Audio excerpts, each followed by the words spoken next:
नमस्ते बच्चों। आज जो टॉपिक हम लोग डिस्कस करने वाले हैं वो है डायमेंशनल एनालिसिस। ये पूरे यूनिट मेजरमेंट चैप्टर का सबसे इंपॉर्टेंट बात है। डायमेंशनल एनालिसिस को हम लोग दो लेक्चर में कवर करेंगे। आज मोस्टली हम लोग बात करेंगे कि डायमेंशंस कैसे फाइंड करते हैं, ठीक है। उसके बाद इसके प्रॉपर्टीज या चार रूल्स वगैरह हैं वो हम लोग बाद में देखेंगे, जिस पे ही बेस्ड क्वेश्चंस आते हैं। तो सबसे पहले बात की जाए कि डायमेंशन होता क्या है।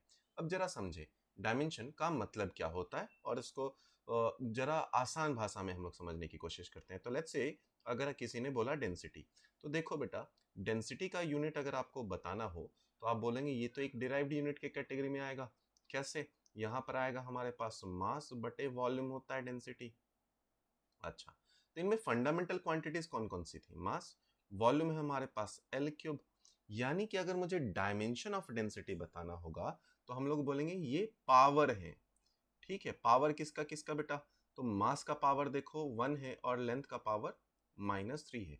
तो अगर बोला जाए डायमेंशन बताना, तो डायमेंशन ये फिजिकल, ये किसी भी फिजिकल क्वांटिटी का डायमेंशन अगर बताना है तो फंडामेंटल यूनिट, जो हमारे पास fundamental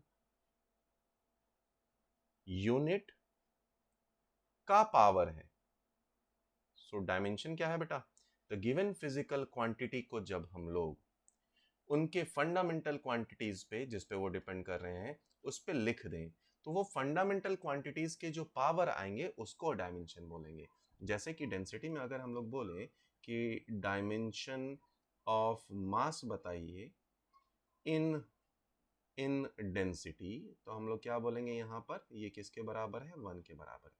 same dimension of length बोला जाए इन डेंसिटी, तो ये बोलेंगे -3 के बराबर। ठीक है, समझा? चलिए इसी बात को लिखेंगे। तो क्या है dimension? These are the power raise to fundamental unit to write down the unit of physical quantity. यहां पर जैसे इन्होंने एग्जांपल लिया वेलोसिटी का, था वेलोसिटी क्या है हमारे पास? मीटर पर सेकंड। मतलब आप इसको लिखना चाहें तो क्या है? LT-1। तो यहाँ पर जो लेंथ है उसका डायमेंशन कितना है? +1, और टाइम का डायमेंशन है हमारे पास -1 के बराबर। ठीक है, अब यही काम हम लोग करने वाले हैं। अब यहाँ पर आज के पूरे लेक्चर में जो हमारा मेन पर्पस है वो डायमेंशन डिफरेंट डिफरेंट क्वांटिटीज का निकालते जाना और उसी पे चर्चा करना। ठीक है, तो सबसे पहले आते हैं, लेट्स से एरिया पे आ जाते हैं। तो एरिया अगर हम लोग निकालें तो एरिया क्या होता है बेटा? लेंथ का स्क्वायर, तो ये L स्क्वायर हो गया। फिर आया हमारे पास वॉल्यूम, तो वॉल्यूम में, ठीक है, वॉल्यूम क्या होगा बेटा हमारे पास? L cube. अच्छा, यहाँ पर यूनिट भी लिखते हैं, इधर यूनिट लिख देंगे, यहाँ पर डायमेंशन लिख देंगे। तो यूनिट इसका एरिया क्या होगा? मीटर स्क्वायर, और वॉल्यूम का मीटर क्यूब के बराबर। ठीक है, चलिए उसके बाद डेंसिटी अभी हम लोग बात किए थे, तो वो भी कंटिन्यू करते ही हैं। तो इसका डायमेंशन क्या हो जाएगा? ml-3, और यूनिट अगर देखा जाए तो kg पर मीटर क्यूब के बराबर। नेक्स्ट नेक्स्ट डेंसिटी वगैरह हो गया हमारे पास। फिर आ जाते हैं हम लोग स्पीड पे, बात करते हैं स्पीड पे या वेलोसिटी पे। तो स्पीड क्या होता है बेटा? स्पीड होता है हमारे पास, यहाँ पर इसके फॉर्मूले लिख रहे हैं, उसके बाद डायमेंशन लिखेंगे। स्पीड अगर हम लोग देखें तो ये होता है हमारे पास डिस्टेंस बटे टाइम के बराबर। डिस्टेंस बटे टाइम, डिस्टेंस को आप एल से रिप्रेजेंट करते हैं, इसको टी से, तो ये आया हमारे पास LT-1। इसकी यूनिट अगर बात करें तो ये हो जाएगा मीटर पर सेकंड के बराबर। ठीक है, चलिए और आगे बढ़ते हैं हम लोग। अब स्पीड आ गया है बेटा, तो एक्सेलरेशन भी दिखा ले। तो एक्सेलरेशन अगर आप देखें तो एक्सेलरेशन क्या होता है बेटा हमारे पास? एक्सेलरेशन अगर आप देखें, पूरा ही लिख देते हैं, एक्सेलरेशन। तो अगर एक्सेलरेशन लिखें तो ये होता है हमारे पास चेंज इन वेलोसिटी बटे change in time. Change in velocity, तो वेलोसिटी का डायमेंशन आपने क्या निकाला बेटा? LT-1 डिवाइडेड बाय टाइम का डायमेंशन है क्या बेटा हमारे पास? t। अब ये t ऊपर जाएगा तो एक्सेलरेशन का जो डायमेंशन है हमारे पास वो आ गया LT-2, यहाँ पर मीटर पर सेकेंड स्क्वायर इसका यूनिट। ठीक है बेटा, फिर आते हैं हम लोग फोर्स पे, या उससे पहले चलो मोमेंटम पे पहले आ जाते हैं। तो मोमेंटम, मोमेंटम, मोमेंटम बेटा आपने सुना होगा। कहाँ पर सुना होगा सर? तो जब आप क्लास 9th में होंगे उस टाइम पे सुना होगा। इट इज, अभी तो फिलहाल हम लोग बात कर लें, तो बाद में इसके डिटेल डेफिनेशन में जाएंगे। तो it is actually product of mass into velocity, जिसको बोलते हैं क्वांटिटी ऑफ मोशन कितना कंटेन्ड किया गया है। अब मास का डायमेंशन देख लो बेटा, तो m है, l का वेलोसिटी का lt माइनस 1, तो इसके लिए ये इसका डायमेंशन आ गया। यूनिट की बात करें तो kg मीटर पर सेकेंड, ये आ गया हमारे पास। ठीक है, चलिए आगे बढ़ते हैं हम लोग। अब अगले वाले पार्ट पे आते हैं। तो नेक्स्ट पार्ट अपने पास क्या है, चलिए अगला आते हैं हम लोग फोर्स पे। तो फोर्स के लिए अगर हम लोग आ जाएं, फोर्स क्या होता है बेटा हमारे पास, उसके लिए फॉर्मूला अगर लिखें तो वो होता है हमारे पास मास इनटू एक्सेलरेशन होता है, यानी मास इनटू एक्सेलरेशन ए, मास का डायमेंशन m, एक्सेलरेशन का डायमेंशन lt माइनस 1, तो हम सॉरी एक्सेलरेशन का डायमेंशन lt माइनस 2, तो हमारे पास फोर्स का डायमेंशन क्या बन गया, m l t माइनस 2 के बराबर। इसकी यूनिट अगर देखी जाए तो न्यूटन है, या आप इधर बोलना चाहें तो केजी मीटर पर सेकंड के स्क्वायर के बराबर है। ठीक है, चलिए ये सब जैसे आ गया हमारे पास, तो अगला आप एनर्जी बोल सकते हैं, हीट बोल सकते हैं, या पावर बोल सकते हैं। तो हम लोग अगर वर्क बोले या हीट बोले, ठीक है, या एनर्जी बोले, बाद में टॉर्क भी आ जाएगा। ठीक है, तो इनका डायमेंशन क्या होगा, ये सभी होते हैं फोर्स इनटू डिस्प्लेसमेंट के बराबर।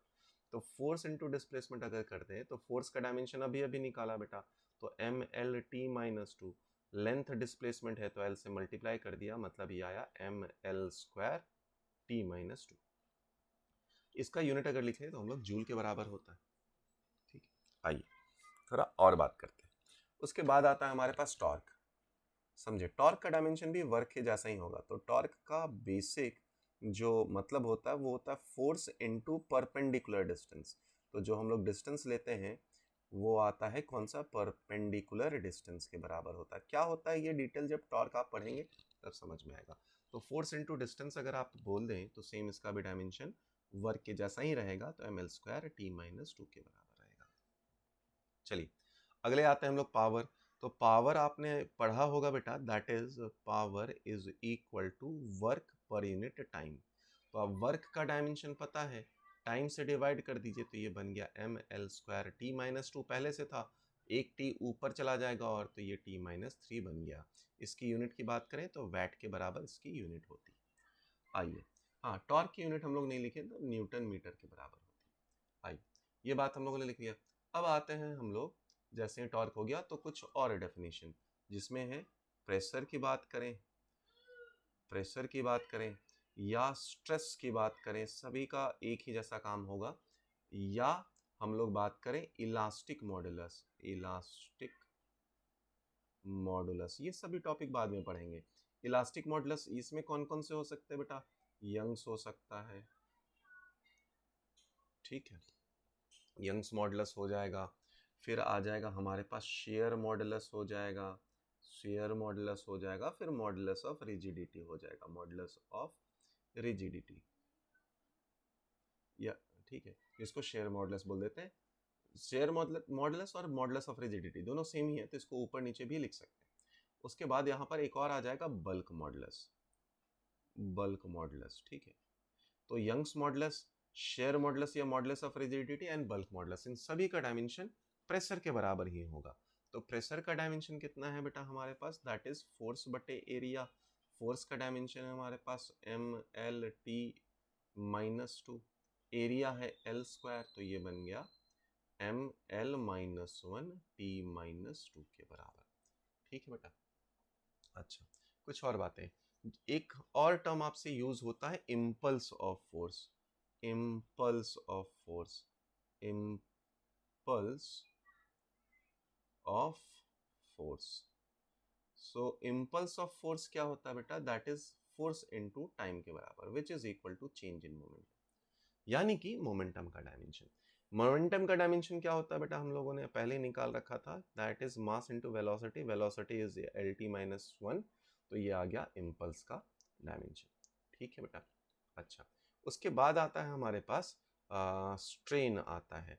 अब स्ट्रेन क्या होगा बेटा, स्ट्रेन होगा change in length bye original length, मतलब ये कट गया, तो स्ट्रेन का ना तो कोई डायमेंशन होगा, स्ट्रेन का ना तो कोई डायमेंशन होगा ना ही कुछ यूनिट होगा, सेम कोफिशिएंट ऑफ रिफ्रैक्ट, आपने रिफ्रैक्टिव इंडेक्स सुना होगा, which is ratio of speed of light in space by speed of light in the medium. तो यहाँ भी इसका कोई यूनिट नहीं होता है, ना ही कोई डायमेंशन होता है। ठीक है, चलिए अब थोड़ी और बातों को आगे बढ़ाते हैं। अगला हमारे पास आएगा एक्सेलरेशन ड्यू टू ग्रेविटी। लिखा रहेगा एक्सेलरेशन ड्यू टू ग्रेविटी। तो एक्सेलरेशन ड्यू टू ग्रेविटी का डायमेंशन किसके बराबर होगा? एक्सेलरेशन के जैसा ही होगा, तो LT माइनस 2 के बराबर हो जाएगा। अच्छा, उसके बाद आइए, उसके बाद आएगा हमारे पास ग्रेविटेशनल कांस्टेंट। तो ग्रेविटेशनल कांस्टेंट, अब कई बार बच्चे इसी में स्मॉल जी और कैपिटल जी में कंफ्यूज हो जाते हैं। तो कैपिटल जी क्या है हमारे पास? Gravitational constant. कहाँ से निकलेगा बेटा इसका फॉर्मूला? तो आपने ग्रेविटी का फोर्स पढ़ा होगा, G times of m1 into m2, m1 into m2 बटे आर स्क्वायर के बराबर। अच्छा, तो फोर्स का डायमेंशन देख लीजिए। तो यहाँ पर आ गया हमारे पास फोर्स का dimension which is MLT minus 2। R square से मैंने मल्टीप्लाई कर दिया तो एल स्क्वायर आ गया, ये आया जी, यहाँ पर भी है एम, यहाँ पर भी है एम, एक एम से एम कट गया। तो जी का जो डायमेंशन है बेटा क्या आया? एम का पावर -1, एल का पावर 3 एंड टी का पावर -2। ये हमारे पास जी का डायमेंशन आया। ठीक है बेटा, चलिए बहुत ही बढ़िया। अब थोड़ी और बातें करते हैं हम लोग। जब ग्रेविटेशनल कांस्टेंट आपने लिख लिया, फिर कुछ और बातें। अगला पूछ लेता है आपसे सरफेस टेंशन। ठीक है, अगला आपसे पूछ सकता है सरफेस टेंशन। सरफेस टेंशन, तो सरफेस टेंशन क्या होता है बेटा? दैट इज फोर्स बटे लेंथ या एनर्जी बटे एरिया, दोनों एक ही बात है। तो फोर्स बटे लेंथ अगर आप कर दोगे तो फोर्स का डायमेंशन आपके पास है MLT minus 2 divided by length, तो सरफेस टेंशन का डायमेंशन आ गया MT माइनस 2 के बराबर। ठीक है, आइए अगला कुछ और बातों को समझो। हमारे पास अगला टर्म आता है एनर्जी डेंसिटी। देखो, जो डेंसिटी नॉर्मल हम लोग बोलते हैं वो क्या होता है? मास बटे वॉल्यूम। तो कभी भी डेंसिटी का टर्म यूज किया जाए मतलब विथ रिस्पेक्ट टू वॉल्यूम ही है वो। तो अगर हम लोग बात करें एनर्जी डेंसिटी, एनर्जी डेंसिटी, ठीक है, तो इसका मतलब क्या है? आप एनर्जी पर यूनिट वॉल्यूम की बात कर रहे हैं। और समझो, कई बार बोला होगा बताइए डायमेंशन ऑफ एप्सिलॉन नॉट ई का स्क्वायर। ये क्या है? कुछ टाइम बाद पता चलेगा। एप्सिलॉन नॉट कहलाता है हमारे पास परमिटिविटी, ई कहलाएगा इलेक्ट्रिक फील्ड, एंड बोला जाए half B naught square upon mu naught. तो इनका डायमेंशन कई बार निकालने बोलते हैं। ये जो टर्म है बेटा, ये एनर्जी डेंसिटी का टर्म है। तो एनर्जी डेंसिटी का मतलब क्या हो गया? अभी अभी हम लोगों ने बात किया, एनर्जी लिख दीजिए। तो ML स्क्वायर T माइनस 2 तो हमने पहले ही लिख दिया, डिवाइडेड बाई वॉल्यूम, तो L3 लिख दीजिए। मतलब आया हमारे पास ML माइनस 1 T माइनस 2 के बराबर। ठीक है, तो कायदे से अगर आप देखें तो ये और प्रेशर का डायमेंशन सेम है। ठीक है ना? कहाँ सर? तो चलो देख लो। तो ऊपर अगर आप प्रेशर या स्ट्रेस का डायमेंशन देखें, वो डायमेंशन और एनर्जी डेंसिटी का डायमेंशन दोनों सेम है हमारे पास। ऑलराइट, चलिए आगे बढ़ते हैं। उसके बाद अगला आता है हमारे पास एंगल का डायमेंशन। एंगल, तो एंगल देख बेटा कहाँ से आएगा? आर्क। एंगल का कोई भी डायमेंशन नहीं होता है। तो एंगल, या आपको फॉर्मूला याद हो तो arc is equal to angle into radius होता है। तो angle is equal to arc बटे रेडियस। तो आर्क बटे रेडियस ये हुआ हमारे पास आर्क बटे रेडियस। अब आर्क भी लेंथ, ये भी लेंथ, तो इसका भी कोई डायमेंशन नहीं है, बट इसकी यूनिट है। इसकी यूनिट क्या है बेटा? हमारे पास रेडियन।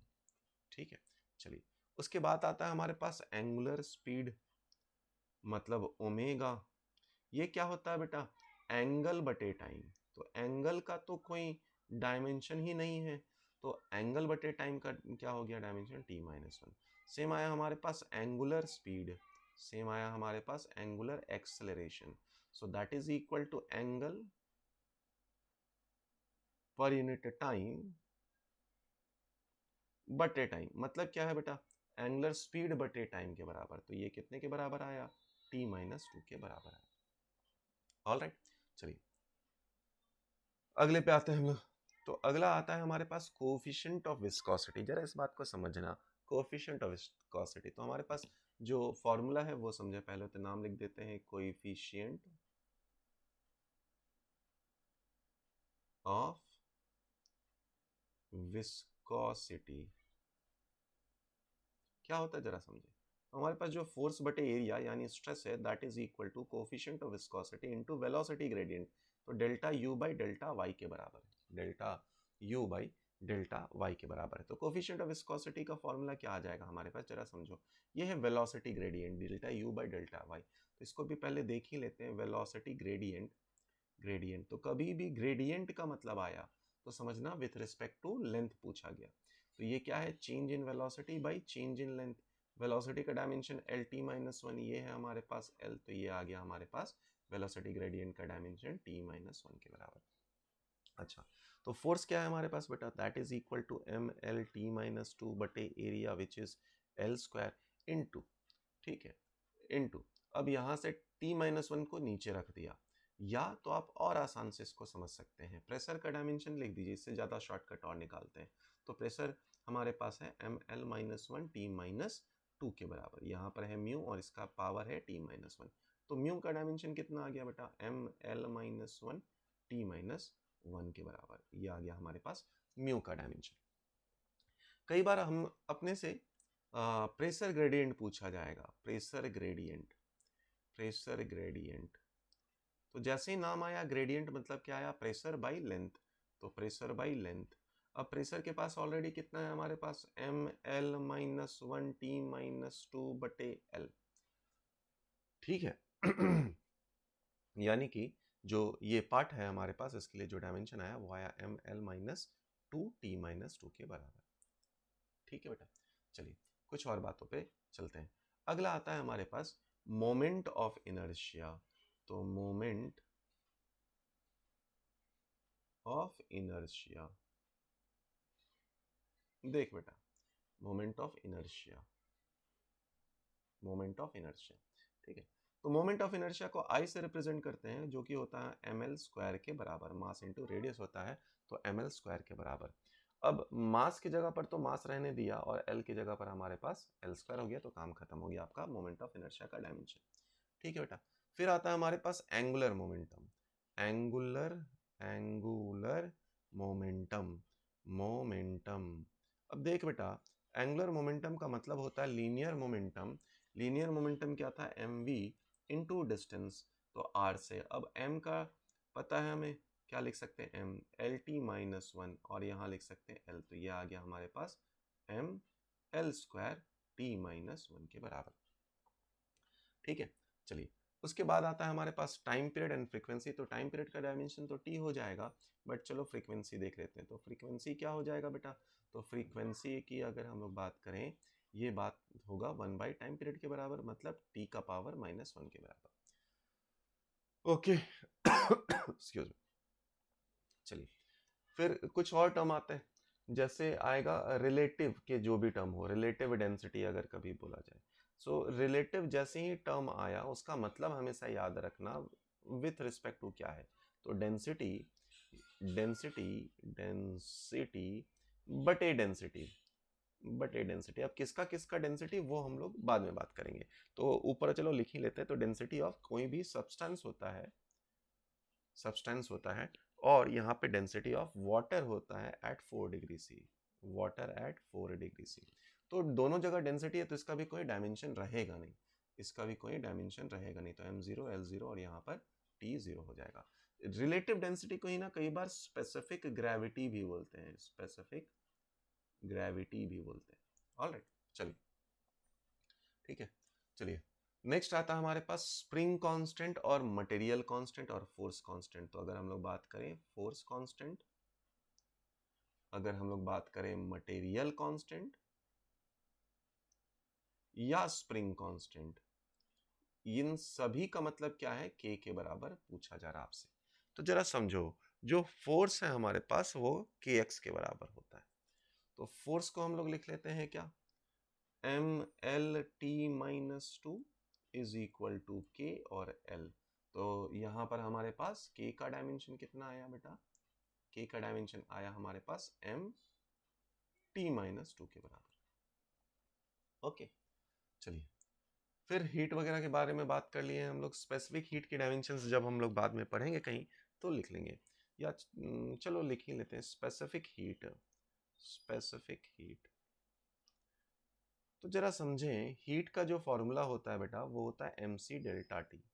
अब यहाँ पर c है स्पेसिफिक हीट, तो हीट का formula ml square T minus to, क्योंकि बोला था heat and work same dimension रखते हैं।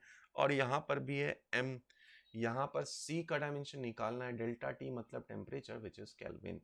तो c का डायमेंशन क्या आया बेटा, l square T minus two के माइनस वन के बराबर, यह आया स्पेसिफिक हीट का डायमेंशन। ओके, आइए अगले आते हैं हमारे पास। नेक्स्ट आता है हमारे पास इंपॉर्टेंट पार्ट, प्लैंक्स कांस्टेंट। ठीक है, तो प्लैंक्स कांस्टेंट इसको कहाँ से निकालेंगे, ये फॉर्मूला याद रखना, वो हमारे लिए इंपॉर्टेंट है। तो एनर्जी इज इक्वल टू हम लोग लिखते हैं H इंटू न्यू, जिसका मतलब है एनर्जी का डायमेंशन पहले लिख दीजिए, तो ml square T minus two is equal to H, और फ्रीक्वेंसी का डायमेंशन क्या होता है टी माइनस वन, तो एक माइनस वन और एक माइनस वन इधर से चला जाएगा, यानी एच की वैल्यू आ जाएगी M L square T minus one के बराबर। ये हो गया हमारे पास प्लैंक्स कांस्टेंट का डायमेंशन। ठीक है बेटा, चलिए बाकी और भी कुछ कुछ डायमेंशन है, तो जैसे कि आता है हमारे पास स्टीफेंस कांस्टेंट का डायमेंशन भी पॉसिबल है कि हो सके, तो चलो वो भी लिख ही लेते हैं, स्टीफेंस कांस्टेंट। ठीक है, तो अब स्टीफेंस कांस्टेंट क्या होता है बेटा, तो जब हम लोग बात करें rate of flow of energy per unit area पर यूनिट टाइम, तो ये होता है हमारे पास स्टीफेंस कांस्टेंट के जैसा। तो इसका फॉर्मूला आएगा rate of heat flow which is power is equal to sigma A into T का power four, where A is area. तो सिग्मा स्टीफेंस कांस्टेंट, सिग्मा का डायमेंशन कितना आ गया बेटा, पावर, पावर का डायमेंशन एरिया से डिवाइड करिए, तो पावर का dimension M L square T minus three, area से डिवाइड कर दीजिए तो एल स्क्वायर, कैल्विन का पावर फोर, तो हमारे पास आ गया एम टी माइनस थ्री के माइनस फोर। ठीक है, चलिए अब इन सबको थोड़ा आगे बढ़ाते हुए हम लोग चलते हैं और कुछ इलेक्ट्रिकल क्वांटिटीज पे चलते हैं। तो सबसे पहला है हमारे पास डायमेंशन ऑफ चार्ज। चार्ज क्या होगा बेटा, तो आपको करंट का पता होना चाहिए, करंट होता है चार्ज बटे टाइम, तो हमारे पास चार्ज का डायमेंशन क्या निकला बेटा, करंट का डायमेंशन है हमारे पास एम्पियर इंटू टी, तो ये बन गया एटी के बराबर। ठीक है, उसके बाद आता है हमारे पास पोटेंशियल डिफरेंस या इलेक्ट्रिकल पोटेंशियल, तो हम लोगों ने लिख दिया पोटेंशियल। पोटेंशियल क्या होता है बेटा, समझो, पोटेंशियल को V से डिनोट करते हैं, दैट इज एनर्जी बटे चार्ज का रेशो होता है। अब एनर्जी जो आपने निकाला वो क्या था हमारे पास, M L square T minus two, charge की वैल्यू क्या है ए टी, तो हमारा डायमेंशन क्या बना बेटा, M L square T minus three A minus one. ठीक है, बहुत ही सिंपल सी बात। अच्छा, अब जैसे ये पता चल गया तो हमें रेसिस्टेंस का भी डायमेंशन बोलेगा, रेसिस्टेंस, रेसिस्टेंस। अच्छा, तो हमारे पास रेसिस्टेंस क्या है, तो R is equal to V is equal to I R होता है बेटा, तो V is equal to I R से R का डायमेंशन निकाल लिया। अच्छा, V का डायमेंशन अभी अभी निकाला, तो M L square T minus three A minus one, current का डायमेंशन क्या है A, तो ये ऊपर चला गया तो A माइनस टू आ गया, A माइनस टू आ गया, यह है हमारे पास रेसिस्टेंस का डायमेंशन। फिर आता है हमारे पास अगला, कई बार कैपेसिटेंस का डायमेंशन, कैपेसिटेंस का डायमेंशन। ठीक है, हमारे पास आता है कैपेसिटेंस का डायमेंशन। अच्छा, समझे जरा क्या है, तो चार्ज इज इक्वल टू होता है सी इंटू वी के बराबर। वी क्या है बेटा, पोटेंशियल, तो सी क्या है, कैपेसिटेंस, चार्ज का डायमेंशन ए टी। अच्छा, वी का dimension M L square T minus three A minus one, यानी कि अगर आप समझें अब, तो हमारे पास जो सी का डायमेंशन है वो आया M minus one L minus two T का पावर फोर ए का पावर टू, यह आया हमारे पास कैपेसिटेंस का डायमेंशन। ठीक है, अच्छा, उसके बाद परमिटिविटी का कई बार डायमेंशन पूछ लिया जाता है। अब आओ समझो, तो परमिटिविटी, परमिटिविटी, परमिटिविटी का मतलब क्या हुआ बेटा, तो कूलम्स फोर्स अगर आपको क्लास 10 से याद हो, तो four pi epsilon not charge A T मतलब Q1 one into Q two, Q का डायमेंशन है A, यहाँ पे भी दूसरे Q का डायमेंशन है A divided by R square. तो बेसिकली ये क्या होता है, फोर्स का जो एक्सप्रेशन है one by four pi epsilon not, permittivity का मतलब एप्सिलॉन नॉट है, एंड यहाँ पर है Q1 one into Q two बटे आर स्क्वायर। अच्छा, अब देख बेटा, एप्सिलॉन नॉट का डायमेंशन निकालना है हमें, तो यहाँ से तो निकाल ही सकते हैं, है ना। तो यहाँ से आप चाहें तो एप्सिलॉन नॉट का डायमेंशन बड़े आराम से निकाल सकते हैं। दैट इज इक्वल टू, यहाँ पर है ए स्क्वायर, यहाँ पर है टी स्क्वायर, यहाँ पर है एल का स्क्वायर पहले से, और फोर्स है हमारे पास M L T minus two. तो एप्सिलॉन नॉट का डायमेंशन आ गया हमारे पास एम माइनस वन, एल का पावर माइनस थ्री, टी का पावर फोर और ए का पावर टू के बराबर। यह है हमारे पास एप्सिलॉन नॉट का डायमेंशन। चलिए फिर अगला हमारे पास आता है कई बार कि आप बताइए आरसी का डायमेंशन। तो आरसी का डायमेंशन वन, ठीक है, ये आरसी का डायमेंशन किसके बराबर होता है बेटा? टाइम के बराबर होता है। ठीक, चलिए कुछ और बातें। फिर आता है हमारे पास इलेक्ट्रिक फील्ड। फिर आता है हमारे पास इलेक्ट्रिक फील्ड। फील्ड, तो इलेक्ट्रिक फील्ड का मतलब क्या होता है बेटा? दैट इज इलेक्ट्रोस्टैट्स का फोर्स डिवाइडेड बाई चार्ज। अब फोर्स डिवाइडेड बाई चार्ज का डायमेंशन आप फिर से निकाल सकते हैं, तो M L T minus two, यहाँ पर आ गया ए टी। अभी आप इसका डायमेंशन भी निकाल सकते हैं इलेक्ट्रिक फील्ड का। ठीक है बेटा। अच्छा, उसके बाद हमारे पास चलो थोड़ी सी और बातें कर लेते हैं। तो आ जाता है अगला हमारे पास मैग्नेटिक फील्ड का डायमेंशन निकालना। मैग्नेटिक फील्ड, मैग्नेटिक फील्ड जिसको बी से डिनोट करते हैं। तो एक फॉर्मूला याद रखना, force is equal to BIL. Force is equal to BIL. तो फोर्स बी डायमेंशन निकालना, फोर्स का डायमेंशन पता है M L square, M L T minus two. अच्छा, बी का डायमेंशन हमें निकालना ही है। आई का डायमेंशन पता है ए टी है, और लेंथ तो एल है, तो एल से एल कट गया, तो मैग्नेटिक फील्ड का डायमेंशन आया एम टी का पावर माइनस थ्री, ए का पावर माइनस वन। ठीक है बेटा, ये हमारे पास मैग्नेटिक फील्ड का डायमेंशन है। उसके बाद कई बार एक परमियाबिलिटी का भी डायमेंशन निकालने के लिए बोला जाता है। ठीक है, परमियाबिलिटी, परमियाबिलिटी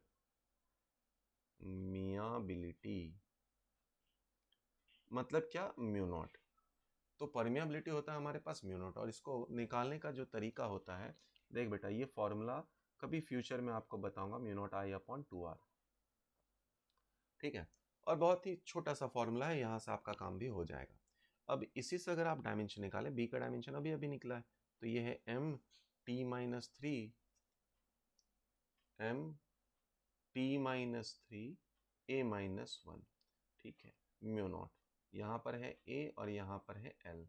तो अगर इसका डायमेंशन निकाले बेटा परमियाबिलिटी का, तो म्यू नॉट की डायमेंशन आ गई एम एल टी का power minus three, M L T का पावर, एक सेकंड, ये माइनस थ्री पक्की बात है क्या? Force, magnetic field, force is equal to BIL, force is equal to BIL M T minus, कुछ तो गड़बड़ लग रहा है, एक सेकंड। ओके, देख टी माइनस थ्री नहीं होगा बेटा, क्योंकि करंट तो एम्पियर ही है ना, यहाँ पे एक डायमेंशन गलत हुआ था, तो टी माइनस टू है। ओके, टी माइनस टू ही है। चलिए, तो यहाँ पर टी माइनस टू है, टी माइनस अगर टू है तो यहाँ पर भी आया हमारे पास टी माइनस टू, और ये आया ए माइनस टू के बराबर। ये आया हमारे पास इसका डायमेंशन। ठीक है, आइए, अगर आप इतनी बातें को ध्यान में रखते हैं, ठीक है, तो आपका मैक्सिमम चांस है कि जो सवाल है वो डायमेंशन के बन जाएंगे, क्योंकि मैक्सिमम टाइम पे यही यूज होगा। कुछ बातें और भी याद रखें, जैसे कि कौन कौन से क्वांटिटी का कोई डायमेंशन नहीं होता है। अब ये कई बार थ्योरेटिकल सवाल में पूछ लिया जाता है, नो डायमेंशन किसका किसका होगा। तो सबसे पहले तो हमारे पास एंगल का होगा, एंगल का होगा, रिलेटिव डेंसिटी का होगा, रिलेटिव डेंसिटी का होगा, उसके बाद स्ट्रेन का होगा, स्ट्रेन का होगा, रिफ्रैक्टिव इंडेक्स का होगा, रिफ्रैक्टिव इंडेक्स का होगा, फिर जाकर अगर आप बात करें तो ट्रिग्नोमेट्रिक थीटा, एंगल लिख लिया है ना, तो ट्रिग्नोमेट्रिक रेशियो का भी होगा, तो इसको भी हम लोग रहने ही देते हैं। फिर रिलेटिव जो भी टर्म हो, तो रिलेटिव परमिटिविटी, परमिटिविटी, भाई आ जाओ, ठीक है, permittivity, okay, relative permittivity, relative permeability,